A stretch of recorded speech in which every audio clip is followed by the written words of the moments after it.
বস্তি ভাঙা চলবে না। এই পোলার লগে তোর বিয়ে হয়েছে। আমি আপনার ছোটবেলায় বিয়ে করাবো। তোমার মা তোমাকে মিথ্যা বলছে। আমার মা কখনো মিথ্যা কথা কয় না। তোমরা কি ছোটবেলায় আমাকে কখনো কারোর সাথে বিয়ে দিয়েছিলে? তোর ছোটবেলায় এরকম একটা মেয়ের সাথে আমরা বিয়ে দিয়েছিলাম।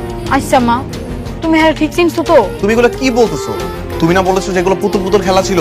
না, আপনার লগে আমার বিয়ের সাথে কোনো কিছুই হয়নি। ওর সঙ্গে সংসার করবে?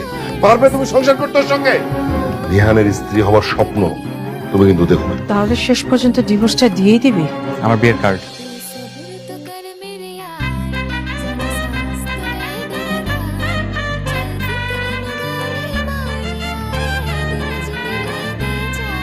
ভাইজান, এতদিন তো আমাদের মধ্যে ব্যবসায়িক সম্পর্ক ছিল, আজ থেকে তাহলে আমরা একটা পারিবারিক সম্পর্কের মধ্যে যাচ্ছি।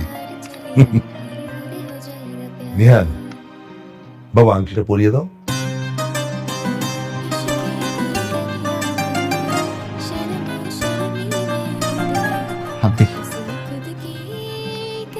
থামেন।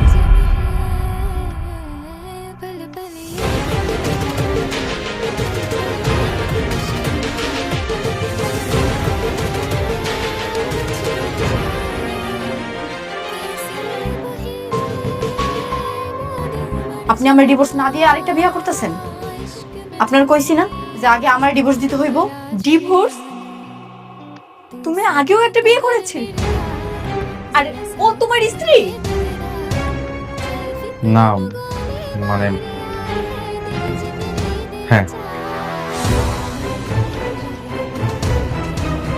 আপনি বিয়ে করেন, আমার কোনো আপত্তি নেই। একটা না 10টা করেন, কিন্তু আগে আমার ডিভোর্স চাই। এইসব নিয়ে তোমার সাথে পরে কথা হবে, এখন তুমি যাও।